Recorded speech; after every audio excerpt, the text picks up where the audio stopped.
Welcome friend, মিঠুনদার coaching এ প্রথমেই সকলকে স্বাগত জানাই। তো আশা করি আমার ভয়েসটা ক্লিয়ার আছে, ক্লিয়ার শুনতে পাচ্ছ? ভয়েস ক্লিয়ার শুনতে? আচ্ছা, ভয়েস সকলকে স্বাগত। দেখো, যদি ভয়েস ক্লিয়ার শুনতে পাও, তোমাদের আজকের ভিডিওটি খুবই গুরুত্বপূর্ণ হতে চলেছে। বিশেষ করে তোমরা যদি আরআরবি গ্রুপ ডির ফর্ম ফিল আপ করে থাকো বা না করে থাকো, তোমাদের জন্য ভিডিওটি। তো এখানে সমস্ত আপডেট পাবে। কি কি তোমাদের আজকের গুরুত্বপূর্ণ আপডেট জানাবো আমি তোমাদের একটু বলে দিচ্ছি প্রথম থেকেই। দেখো, তো প্রথম কথা হচ্ছে তোমাদের আরআরবি গ্রুপ ডির। দেখো, প্রথমেই বলে রাখি, তোমরা যারা গ্রুপ ডির ফর্ম ফিল আপ করেছো, তাদের জন্য খুব গুরুত্বপূর্ণ, যারা করোনি তাদের জন্য আরো বেশি গুরুত্বপূর্ণ। আচ্ছা, প্রথম কথা হচ্ছিল, তোমরা সকলেই জানো আরআরবি গ্রুপ ডির তোমাদের যে ডেট সেটা এক্সটেন্ড করা হয়েছে, অর্থাৎ মার্চ মাস 1 মার্চ পর্যন্ত তোমরা ফর্ম ফিল আপ করতে পারবে। 1 মার্চ পর্যন্ত ফর্ম ফিল আপ করতে পারবে, গেল। এবার তোমরা এখনো যারা ফর্ম ফিল আপ করোনি, তোমাদের কোন জোনে ফর্ম ফিল আপ করলে তোমরা পুরো সুনিশ্চিত হতে পারো। অ্যাকচুয়ালি কিন্তু আরআরবি গ্রুপ ডি বিশেষ করে এই রেলের চাকরিগুলো কিন্তু তোমাদের জোন চুজ করা খুব গুরুত্বপূর্ণ। কেন? কারণ জোন চুজ সঠিক যদি না হয় তাহলে কিন্তু হাই কম্পিটিশনে পড়ে যেতে হবে, সেখানে কিন্তু কাট অফে অনেকেই কিন্তু যারা ডেঞ্জার জোনে ফর্ম ফিল আপ করে অনেক বিপদে পড়েছে। তো তোমাদের আজকে গুরুত্বপূর্ণ আপডেটে তোমাদের আরআরবি গ্রুপ ডির কোন জোনটা সেভ আছে এবং কোন জোনে কত ফর্ম ফিল আপ হয়েছে, এবং প্রতি জোন অনুসারে কম্পিটিশন কতজনের সঙ্গে লড়তে হবে সেটা জানাবো। তোমাদের এই আরআরবি গ্রুপ ডির পরীক্ষা কবে নাগাদ হতে চলেছে বা হতে পারে, আরআরবি এনটিপিসি, এবং এছাড়াও তোমাদের সেফ জোন ডেঞ্জার জোন নিয়ে একটু যেটা, এছাড়াও কাট অফ মার্কস বিগত বছরে কত গেছিল, আমরা কিন্তু টোটাল একটা অ্যানালাইসিস নিয়ে এসেছি, তোমাদের কনসেপ্ট তৈরি হবে। তো প্রথমেই দেখো, আমি তোমাদের সামনে এখানে তোমরা দেখতে পাচ্ছ, তোমাদের পেজগুলো আগে দেখিয়ে দিই। এখানে দেখো, এটা কাট অফ মার্কস বিগত বছরে যে কাট অফ গিয়েছিল, তো সেই কাট অফ ধরে এবং সেফ জোন কোনটা সেটা তোমাদের বলবো। অনেকেই বলবে এবার যে তাদের সেফ জোন তো এবার খুব কঠিন, কারণ কাট অফ খুব তোমার ভ্যাকান্সিটা খুব কম তুলনামূলক। দেখো, তোমাদের এখানে একটা জিনিস দেখাচ্ছি যেটা মেন গুরুত্বপূর্ণ, যে এক্স সার্ভিস ম্যানদের জন্য কিন্তু 6400 ভ্যাকান্সি, সিএ এদের জন্য তোমাদের 6400। তাহলে বাকি আদার ক্যান্ডিডেট এই মেন ভ্যাকান্সি ধরে নাও যে 19400, যুদ্ধ কিন্তু এদের সঙ্গে করতে হবে। তো এখন যদি এদের সঙ্গে যুদ্ধ করতে হয় তাহলে আমরা একটা গুরুত্বপূর্ণ পার্ট দেখব। প্রথমে সেফ জোন ডেঞ্জার জোন সবই দেখব। তার আগে তোমরা একটু দেখে নাও যে কোন জোনে কত ফর্ম ফিল আপ হলো, সেটা আগে একটু দেখে নিতে হবে। সেটা দেখে নেওয়ার পর আমরা তোমাদের এনটিপিসি এবং সবকিছু নিয়ে আপডেট দেবো A to Z। তোমরা অবশ্যই আমাদের চ্যানেল নতুন হলে আমাদের চ্যানেলের সঙ্গে জুড়ে থেকো। তো দেখো, এই পার্টটা খুব গুরুত্বপূর্ণ, যে এখানে দেখতে পাচ্ছ সেফ জোন ভ্যাকান্সি টোটাল কত ফর্ম ফিল আপ হয়েছে, আর প্রতি জোন অনুসারে যে ফর্ম ফিল আপ হয়েছে তাহলে একটা সিটের জন্য কতজনের সঙ্গে তোমাকে লড়তে হবে। তো প্রথমেই দেখো, এখানে জয়পুরে ভ্যাকান্সি আছে তোমাদের 1433, যেখানে ফর্ম ফিল আপ হয়েছে 2,90,000 ফর্ম ফিল আপ হয়েছে, যে আপডেট পর্যন্ত 2,90,000। সেখানে তোমার কম্পিটিশন হচ্ছে ভ্যাকান্সি অনুসারে, অর্থাৎ একটা সিট দখলের জন্য তোমাকে 202 জনকে পিছনে ফেলতে হবে। একটা সিট দখলের জন্য 202 জনকে পিছনে ফেলতে হবে। তারপরে দেখো হুবলি এখানে কিন্তু টোটাল ভ্যাকান্সি হচ্ছে 503। এখানে তোমাদের ফর্ম ফিল আপ হয়েছে 1,90,000। এটা ছিল 2,90,000, এটা 1,90,000 ফর্ম ফিল আপ হয়েছে, যেখানে তোমাদের একটা সিট দখল করার জন্য 377 জনের সঙ্গে কিন্তু কম্পিটিশন লড়তে হবে। অর্থাৎ তোমাদের 377 জনকে টপকে কিন্তু একটা সিট দখল করতে হবে। আবার দেখো, মুম্বাই তোমাদের টোটাল শূন্য পদ হচ্ছে 4,672। তাহলে এখানে দেখো, তুলনামূলক আমি তোমাদের কিন্তু এটাও জানাবো যে সেফ জোন আর তোমাদের টাফ জোন কোনটা সেটাও তোমরা জানতে পারবে। তো দেখো, এখানে তোমাদের মুম্বাই ওয়েস্টার্ন যে জোনটা, তো ওয়েস্টার্ন রেলওয়ে 4,672টি ভ্যাকান্সি আছে, যেখানে ফর্ম ফিল আপ হয়েছে 4,60,000 ফর্ম ফিল আপ হয়েছে, যেখানে তোমাদের 90 প্লাস অর্থাৎ 98টা শিক্ষার্থী বন্ধুকে টপকে তোমাকে কিন্তু একটা সিট দখল করতে হবে। 98 জনের সঙ্গে কম্পিটিশন করতে হবে তোমাকে। তারপর দেখো, দিল্লিতে টোটাল শূন্য পদ আছে 4,785, যেখানে তোমার 5,70,000 ফর্ম ফিল আপ হয়েছে। 5,70,000 ফর্ম ফিল আপ হয়েছে, তোমার এখানে 119 জনকে টপকে আসতে হবে। 119 জনকে টপকে তোমাকে একটা সিট দখল করতে হবে, অর্থাৎ 119 জনের সঙ্গে কম্পিটিশন করতে হবে একটা সিটের জন্য। তারপরে দেখো, মুম্বাই সিআর সেন্ট্রাল রেলওয়ে, দেখো এখানে 3,244টি 3244টি তোমাদের ফর্ম ফিল আপ ভ্যাকান্সি রয়েছে, যেখানে তোমাদের ফর্ম ফিল আপ হয়েছে, টোটালে আবেদন জমা পড়েছে 3,74,000।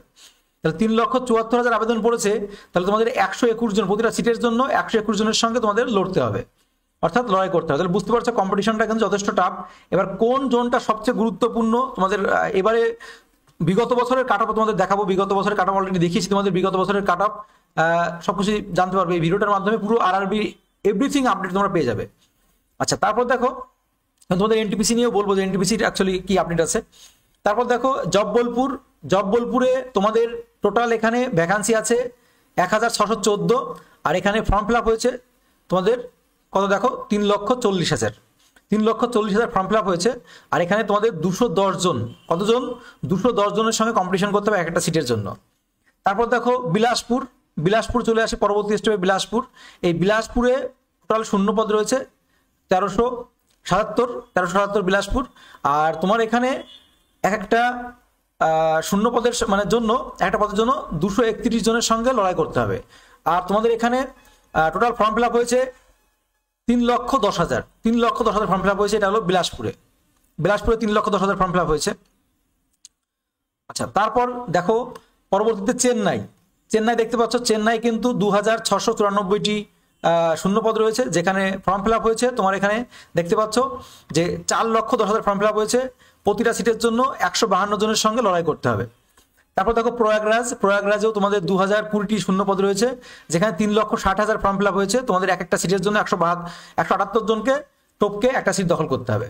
তারপর দেখো হাজিপুরে তোমাদের এখানে টোটাল শূন্যপদ আছে 1251, আর এখানে তোমাদের লড়াই করতে হবে তোমাদের 2,60,000 ফর্ম ফিল আপ হয়েছে, 210 জনকে টপকে একটা সিট দখল করতে হবে, মানে প্রতি সিটের জন্য 210 জন সঙ্গে কম্পিটিশন করতে হবে। তাহলে দেখো গুয়াহাটি, যেটা আসাম, 2,048টি শূন্যপদ রয়েছে, যেখানে ফর্ম ফিল আপ হয়েছে 370, আর এখানে কিন্তু তোমার 181 জনকে টপকে একটা সিট দখল করতে হবে। তারপরে দেখো এখানে গোরক্ষপুরে টোটাল শূন্যপদ দেখতে পাচ্ছ, গোরক্ষপুরের শূন্যপদ এখানে 1370, তোমাদের 2,70,000 ফর্ম ফিল আপ হয়েছে, যার সঙ্গে তোমাদের একটা সিট দখলের জন্য 197 জনকে সঙ্গে লড়াই করতে হবে, কম্পিটিশনে আসতে হবে।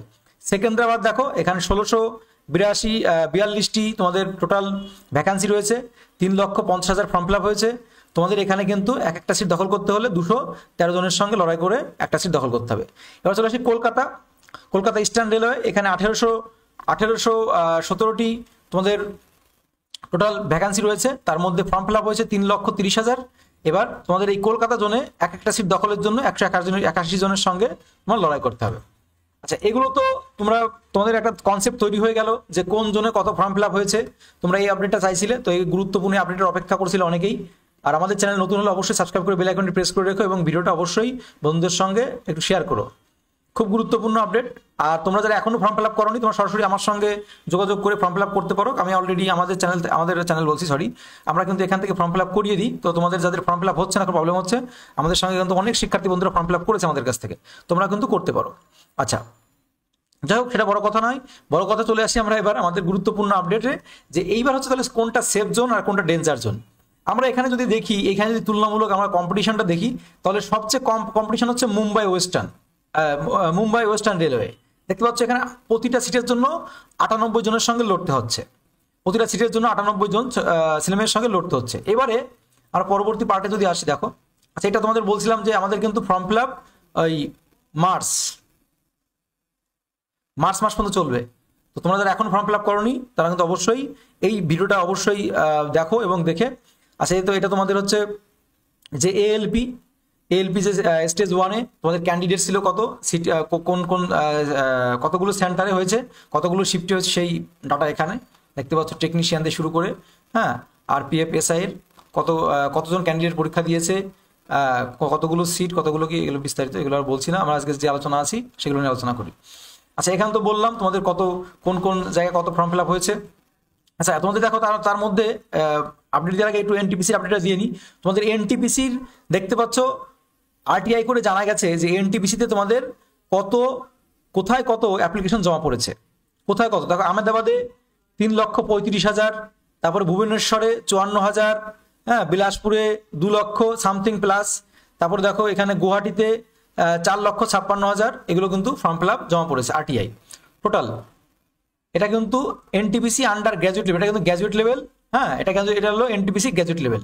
এটা আন্ডার মানে তোমাদের আন্ডার হতে উচ্চ মাধ্যমিক, এটা হচ্ছিল এনটিপিসি গ্র্যাজুয়েট লেভেলের জন্য। এখানে দেখতে পাচ্ছ কোথায় কত ফর্ম ফিল আপ হয়েছে, দেখতে পাচ্ছ, খুব গুরুত্বপূর্ণ। তাহলে বুঝতে পারছো কেমন কম্পিটিশন হতে চলেছে, তোমার নিজেরাই তোমাদের একটা কনসেপ্ট তৈরি হয়ে যাচ্ছে। আচ্ছা, এইবার চলে আসি কোনটা সেফ জোন আর কোনটা আমাদের ডেঞ্জার জোন। আচ্ছা, তা দেখার আগে আমরা যদি একটু বিগত বছরের কাট অফটা দেখে নিই, তাহলে কিন্তু আমাদের কনসেপ্টটা আরো তৈরি হবে। কিরকম দেখো, আমরা যদি দেখি 2022 আরআরবি গ্রুপ ডির কাট অফ গুয়াহাটি আসামের কাট অফ কত ছিল, আমরা যদি দেখি, দেখো নর্মালাইজ মার্কস এসসিদের গিয়েছিল 47.47 মানে 47, আর জেনারেলদের গিয়েছিল কত 60.31, এসটিদের গিয়েছিল 36, আর ওবিসিদের গিয়েছিল 50, আর ইডাব্লিউএসদের 40। তাহলে আসাম গুয়াহাটিতে কিন্তু গতবার তুলনামূলক কাট অফ কম গিয়েছিল। আসাম গুয়াহাটি কিন্তু যথেষ্ট ভালো সেভ স্কোর। আচ্ছা, এরপরে আমি তোমাদের একদম টপ স্কোরে মানে পরপর করে সাজিয়ে দেবো যে কোনটা পরপর করে তোমরা করতে পারো, মানে কোনটা সবচেয়ে টপে থাকবে এবারের অন্তত ইয়েতে। তারপরে দেখো ব্যাঙ্গালোরে তোমাদের জিওয়ারদের 66 গিয়েছিল, 52, এসসিদের 52, এসটিদের 48, ওবিসিদের 60, আর ইডাব্লিউএসদের 50। তারপর চেন্নাই ওরকম দেখো, জেনারেলদের সব 60, এসসিদের 49, বিভিন্ন রকম দেখতে পাচ্ছ এখানে। আর এটা হলো পাটনা যে ইউয়ারদের 66, 50, 43, এখানে তোমরা পরিষ্কারভাবে একদম ক্লিয়ারলি দেখতে পাচ্ছ। আচ্ছা, এই যে আমরা যে বিভিন্ন কাট অফ দেখতে পাচ্ছি, এক একটা জোন অনুসারে এক এক রকম কাট অফ, এই জন্যই কিন্তু জোন চুজ করাটা খুব গুরুত্বপূর্ণ। দেখো কোনো জোনে কিন্তু কাট অফ এসসিদের 40ও গেছে, কোনো জোনে কাট অফ কিন্তু 70 পার হয়ে গেছে। তো এই জন্যই বলছি জোন চুজ করা খুব গুরুত্বপূর্ণ। জোন সঠিক চুজ না করতে পারলে কিন্তু দেখো এইবার দেখো এই যে তোমাদের রাঁচি, তো রাঁচিতে দেখো তোমাদের 70 গেছে, 70+। আবার এখানে দেখো তোমাদের যারা এসসি আছে তাদের 54+, এসটিদের 46+, ওবিসিদের 64+, তারপর ইডাব্লিউএসদের 53+। তাহলে বুঝতে পারছো এখানে কিন্তু হাই কম্পিটিশন হয়েছে। তো এরকম ভাবে আমি বলছি, সঠিকভাবে যদি জোন চুজ না হয় তাহলে কিন্তু রেলের চাকরি বাজানো একটু টাফ হয়ে যাবে। আর এবার যেহেতু ভ্যাকান্সি আরো কম, সেহেতু তুলনামূলক কিন্তু তোমাদের একটু দেখতে হবে।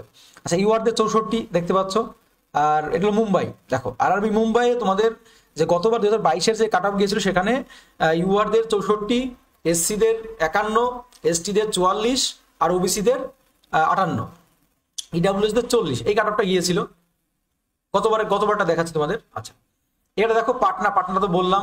দেখো এই যে গোরক্ষপুরেও দেখো হাই কাট অফ গিয়েছিল, কিন্তু গোরক্ষপুরেও হাই কাট অফ গিয়েছিল।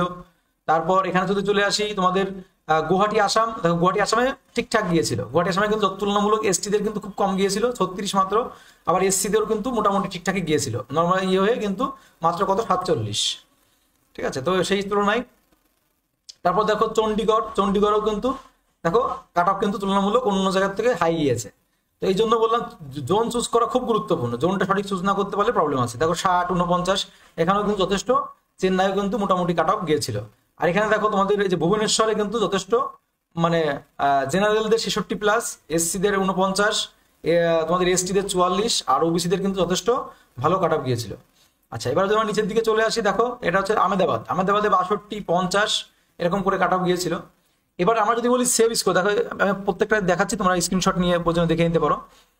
আচ্ছা, এবারে আমি তোমাদের পরপর যদি সাজাই যে কোনটা সেভ স্কোর আর কোনটা ডেঞ্জার জোন, সবচেয়ে সেভ স্কোর আমি যদি বলি, আমরা বিভিন্ন অ্যানালাইসিস করে দেখলাম, বিভিন্ন বিগত বছরের কাট অফ থেকে শুরু করে ভ্যাকান্সি দেখতে পাচ্ছ, সবকিছু অ্যানালাইসিস করে তোমরা যদি আমাদের উপর করো, তাহলে আমরা যদি সাজাই, দেখো 1 নম্বর এবং যত ফর্ম ফিল আপ হচ্ছে তার উপর ডিপেন্ড করে 1 নম্বরে তোমাদের ওয়েস্টার্ন মুম্বাই টপ র্যাঙ্কে থাকবে। ওয়েস্টার্ন মুম্বাইয়ে সবচেয়ে কাট অফ কম যাবে। তারপরে তোমাদের সেন্ট্রাল মুম্বাই কাট অফ কম যাবে। তারপর দেখো চেন্নাই কিন্তু 3 নম্বর রয়েছে, আর গুয়াহাটি 4 নম্বরে, আর কলকাতা নয়, আর তোমাদের সেকেন্দ্রাবাদ কিন্তু 5 নম্বরে।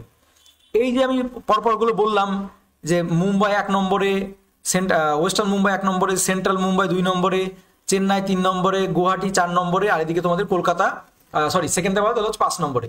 এই যে পরপর যে 5টা বললাম, তোমরা কিন্তু 1 নম্বরে বলতে সবচেয়ে বেশি মানে কাট অফ কম যাওয়ার সম্ভাবনা কিন্তু এই 1 নম্বর, এই ওয়েস্টার্ন মুম্বাই, তারপরে সেন্ট্রাল মুম্বাই, তারপরে চেন্নাই। তো এগুলো বিষয়। তো এবারে দেখো যেহেতু ভ্যাকান্সি কম, সেহেতু কিন্তু প্রতিটা জোনেই কাট অফ বেশি যাবে, কিন্তু তুলনামূলক তার মানে ওই বেশির মধ্যেও কিন্তু এই যে যেগুলো বললাম এই জোনগুলোতে কাট অফ তুলনামূলক কম যাবে। আর ডেঞ্জার জোন যেগুলো কলকাতা আগাগোড়ায় ডেঞ্জার জোন, অন্যান্য যে জায়গাগুলো আছে ওগুলো কিন্তু যথেষ্ট টাফ জোন হবে এবং সেখানে কিন্তু কাট অফ হাই যাবে, এটা পরিষ্কার বুঝতে পারছো, কারণ তুলনামূলক ভ্যাকান্সি কিন্তু কম। এবার শুধুমাত্র যে ভ্যাকান্সি বেশি বলে সেখানে কাট অফ কম যাবে এমন নয়, এমন আছে যে ভ্যাকান্সি বেশি বলে সবাই সেখানে ঢেলে পড়বে, আবার ভ্যাকান্সি কম বলে ভাববে যে না এখানে ভ্যাকান্সি কম হয়েছে, এখানে কেউ ফর্ম ফিল আপ করবে না, এখানে আমি চাই। তো এরকম কিন্তু ব্যাপারটা হবে। তো সেই জন্যই বলছি যে কোথায় যে এবার কি হবে সেটা কিন্তু বলা খুব কঠিন। তো তারপরেও আমরা এগুলো চুজ করলাম, তোমাদের দেখালাম। দেখো ওয়েস্টার্ন মুম্বাই, সেন্ট্রাল মুম্বাই, চেন্নাই, এই টোটাল 5টা পরপর এগুলো কিন্তু সেফ জোনের মধ্যে পড়ে। তুলনামূলক কাট আপ, বিগত বছরের কাট আপ সবকিছু মিলিয়ে আমরা একটা প্রেডিকশন করে বললাম। আচ্ছা, তোমরা তাছাড়াও হাজার হাজার ভিডিও দেখতে পাবে, তবে এটা আমাদের একান্তই বিভিন্ন রকম প্রেডিকশন নিয়ে বললাম। তো এইগুলো তোমরা এখনো যারা করোনি ফর্ম ফিল আপ তারা কিন্তু এই জোনগুলো করতে পারো, যে 5টা সেফ জোনের কথা বললাম এই 5টা যে কোনো সেফ জোনে করতে পারো। দেখো অ্যাকচুয়ালি ব্যাপারটা তোমাদের আমি বলি, চাকরি পাওয়ার আগে মনে হয় যেন পৃথিবীর যে প্রান্তে চাকরি পাই কোনো ব্যাপার না। চাকরি পাওয়ার আগে পৃথিবীর যে প্রান্তেই সবাই মনে হয় যেন যে কোনো একটা চাকরি হলেই হলো, কিন্তু চাকরি পাওয়ার পর এই গ্রুপ ডির চাকরি বাইরের রাজ্যে করে কিন্তু শুধু নামেই চাকরিটা হবে, কিন্তু সহজে কিন্তু তুমি প্রথম কথা নিজের দেশে আসতে পারবে না, মানে নিজের রাজ্যে আসতে পারবে না সহজে। হ্যাঁ, তোমাকে কিন্তু সেইভাবে কিন্তু মেন্টালিটি নিয়ে ফর্ম ফিল আপ করতে হবে, সেই মেন্টালিটি নিয়ে ফর্ম ফিল আপ করতে হবে। তার মধ্যে থেকে যদি মনে করো তুমি পড়াশোনা করে আরো উপর দিকে উঠতে পারো সেটা আলাদা ব্যাপার, কিন্তু সেইভাবে করে ভালো করে চিন্তা ভাবনা করে ফর্ম ফিল আপটা করো। আর বাকি যে জোনগুলো রয়েছে যেগুলো আমরা বলিনি সেই জোনগুলো কিন্তু যথেষ্ট টাফ জোন হবে আশা করি এবারের, ঠিক আছে। আর তোমাদের এনটিপিসি দেখো, দেখতে পাচ্ছ এনটিপিসির পরীক্ষা তোমাদের অনেকেই বলছিলে, তো আমরা যে আপডেটটুকু পেয়েছি বা জানি তাতে কিন্তু তোমাদের এটা হচ্ছে তোমাদের ফেব্রুয়ারি শেষের দিকে, মার্চ এপ্রিল মে, তো মে জুনের দিকে কিন্তু তোমাদের এনটিপিসির পরীক্ষা শুরু হতে পারে মে জুনের দিকে। আর এই গ্রুপ ডির পরীক্ষাও কিন্তু খুব দ্রুতই হবে, খুব দ্রুত বলতে ওরকমই মনে করো তোমাদের এনটিপিসির পরে গিয়ে কিন্তু এই গ্রুপ ডির পরীক্ষাগুলো অনুষ্ঠিত হবে। তো যাই হোক, ভিডিওটি ভালো লাগলে লাইক করো, বন্ধুদের সঙ্গে শেয়ার করো। আর তোমাদের ডিটেলসটা বললাম, তো আরআরবি এই গ্রুপ ডি যদি আর কোনো প্রশ্ন থাকে অবশ্যই কমেন্ট বক্সে জানিও।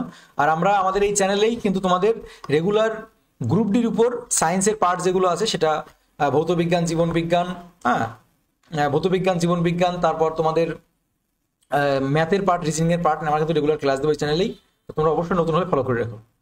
আচ্ছা, কি বলছো দাদা, আমাদের 22 স্টেটের কি নিয়োগ হবে না? এর মধ্যে কিছু বুঝতে পারছি না। দেখো 22 স্টেটের নিয়োগের কথা কি বলবো এই মুহূর্তে, এখানে আর 22 স্টেট নিয়ে আলোচনা করছি না, যেহেতু এটা সম্পূর্ণ একটা আলাদা বিষয়। আমরা গ্রুপ ডি নিয়ে আর রেলের ডিপার্টমেন্ট নিয়ে কথা বলছি, তো এই মুহূর্তে আর আমরা কথা বলছি না, আমরা মিঠুনদার কোচিং সেন্টার ওখানে এই স্টেট নিয়ে আলোচনা করবো। চলো টাটা, বাই বাই। ভালো লাগলে ভিডিওটা লাইক করো, বন্ধুদের সঙ্গে শেয়ার করো, এবার মতো বাই বাই। আর তোমাদের দেখো অবশ্যই নিয়োগ হবে, আর সবাইকে একত্রিত হবে, ঐক্যবদ্ধ হতে হবে, তাহলেই কিন্তু সম্ভব। কারণ এই সরকারকে বোঝাতে হবে যে আমরা ছাড়া গতি নেই। আর